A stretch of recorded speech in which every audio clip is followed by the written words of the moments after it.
Hello everyone. Just a quick disclaimer before we start.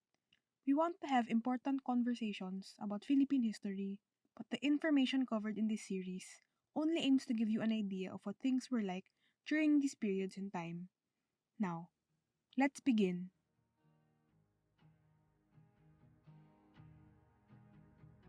When looking at different kinds of ads in the Philippines, the models and artists in it are usually mestizo in appearance. This expression is used for people in the Philippines who are of mixed descent, where one parent is usually Caucasian, someone who is of European origin. Light skin tones, long straight hair, and sharp noses are defining features that make up the current beauty standard in the Philippines. This can be traced back to the colonization of the country by Western empires. In general, beauty standards are defined as an ideal set of traits that a person finds attractive or appealing.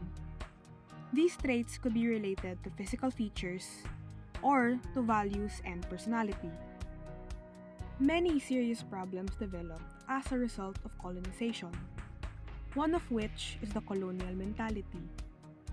Colonial mentality is a kind of internalized oppression felt by colonized people that teaches them to believe that the Western culture of their colonizers is much better than their own.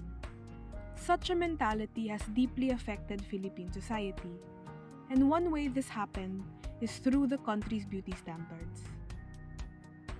With Spanish colonial rule lasting over 333 years, and American colonial rule lasting over 48 years, this has deeply impacted the country, and one way it's felt is through the Filipinos' westernized standard of beauty. But how exactly was the Philippines affected? To find out more, we'll have to go way back and look at the pre-colonial era of the Philippines. It's important to note that information from and about the pre-colonial Philippine era is quite limited, and that the way Filipinos were described was through the point of view of colonizers. Given that there are many different regions throughout the Philippines, people from all over the country varied in looks even during the pre-colonial times. According to the book written by William Henry Scott titled Barangay, the first Filipinos that the Spanish observed were from Visayas. Some were described as dark-skinned, and sometimes olive or tan-skinned. Occupation also had something to do with varying skin tones. An example would be that women in pre-colonial times were lighter than men because of the nature of their jobs, such as weaving. This affected the time they spent under the sun. Aside from that, the secluded daughters of high-ranking datus were also said to be as light as European ladies. These early accounts show the differences of Filipino skin tones. Visayan men were called the painted ones or pintados by the Spanish because of the tattoos on their bodies. The tattoos symbolize bravery and would be earned through battle. This is how elite Visayan warriors were identified, as they would have face tattoos. Visayan women also had fine line tattoos seen on their hands. This also explains why Visayan men were unimpressed by the pale skin of Spaniards.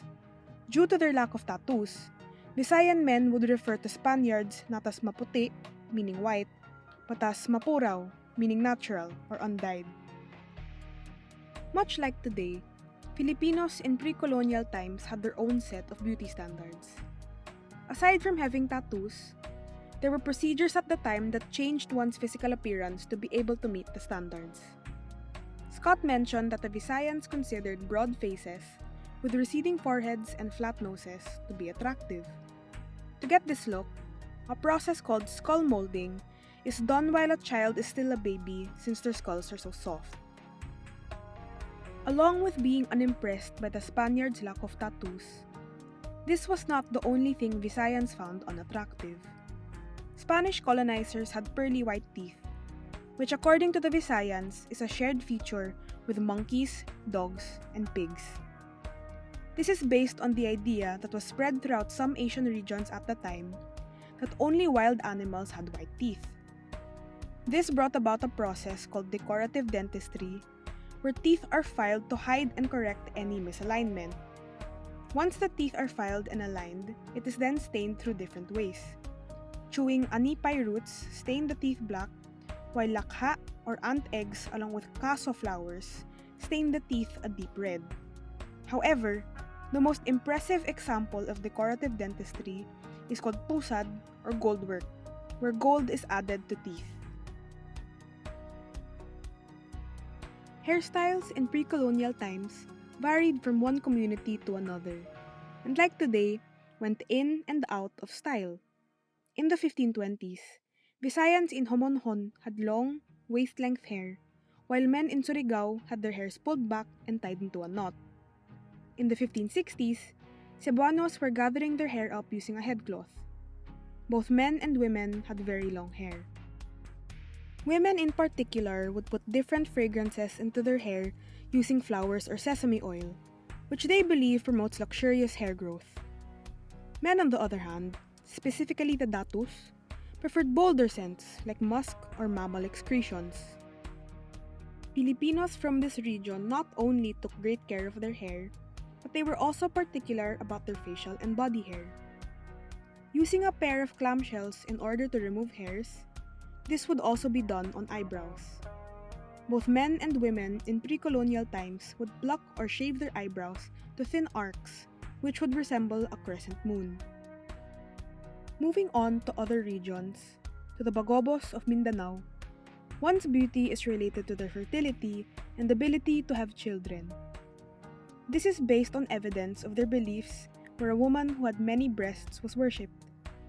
This can tell us that Filipinos back then did not discriminate based on skin color. Much of their beauty standards were based on decorating or enhancing the features of one's body. Like we talked about earlier, tattoos have a very significant part in the culture and beauty standards of pre-colonial Philippines. Among the Butbut tribe in northern Philippines, tattoos were a visual display of political and social positions. Along with that, chest tattoos and back tattoos were a sign of bravery among men. But, men were not allowed to get such tattoos without taking part in warfare. According to research done by Annalyn V. Salvador Amores, there was pressure placed on the Butbut people to get tattoos. Not getting tattooed meant being seen as different. Moving on, in the Tagalog region, practices like tattooing and skull molding weren't present. The beauty standard was dictated by the leaders or the upper class in the National Capital Region. Here, short hair and clean-shaven faces were seen as appealing or appropriate. At this time, skin lotions or ointments that soften and clear skin have also been developed. The Tagalogs also wore a light piece of fabric as undergarment to help reduce sweat. Fashion during the pre-colonial era also varied, ranging from bahag, malong, and blouses to ankle-length tunics. Tunics with detailed patterns were commonly worn by the higher class, specifically the families of the datu. On a final note, we can see how different pre-colonial times are compared to today, though, at the same time, similar in some ways. Philippine beauty standards have been around for years, drastically changing over time. But this is just a peek into a part of our history. Tune in to the next episode to find out more about the Philippines during the colonial era. There's an entire world beyond your feed. And if you'd like to know more, we highly encourage you to check out our website, thecolonizationofbeauty.com, for more resources on this topic.